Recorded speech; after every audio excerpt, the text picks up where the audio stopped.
stop I'd like to make. One that deserves reverence and honor.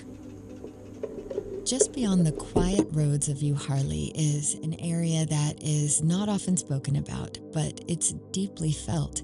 It's the Black Pioneer Cemetery. This sacred ground holds the stories of those who built this town with their hands and their hearts and their hope. Let's listen as Dana Risky, who is the museum manager, shares more about who Het Powell was and why her name still echoes through this town's history. So our oral history had always told us that Het Powell was the only named person there that we really knew anything about. It was her. So you can see here, Het, this is her and her husband, and in 1900, Harry Sproul is a boarder in their house. And then this is the 1880 census, and Harry Sproul is their next door neighbor. So Harry Sproul was somebody that they had known for years as friends. Well, Het's first husband passed away sometime between 1900 and 1904 because I found their marriage certificate, Het Powell and Harry Sproul.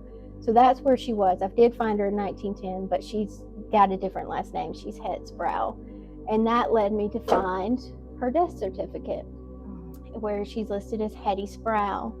And it says that she was about 100 years old and she died of old age, and she is not buried in the Pioneer Cemetery.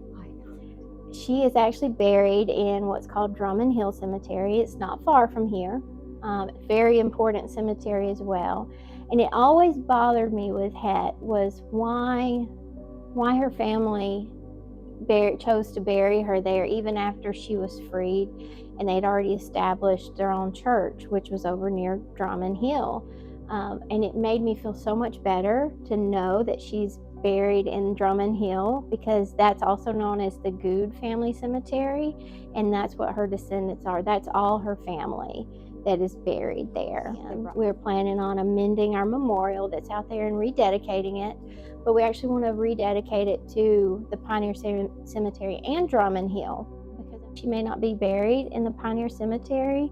She has helped us preserve the history of the Pioneer Cemetery. Her descendants have helped us preserve that cemetery and pass on the history. And if we can't find the names of these individuals, she is just a beautiful representative of those unnamed individuals that are buried not just at the Pioneer Cemetery here, but at Drummond Hill, because there's many, many individuals that are unnamed that we do not have records for. More than 300 African Americans are believed to be buried here.